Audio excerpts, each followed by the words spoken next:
Mercoledì 12 gennaio, San Modesto Martire. È il 12° giorno dall'inizio dell'anno, ne mancano 353 al termine. Il sole sorge alle 7:48 e tramonta alle 16:50. La luna si leva alle 12:49 e tramonta alle 2:48.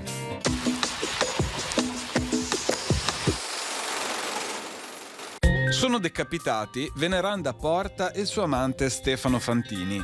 Costoro avevano assassinato il marito della donna nella notte del 12 giugno 1779, tagliato a pezzi il corpo del poveretto e disseminati i poveri resti per la città.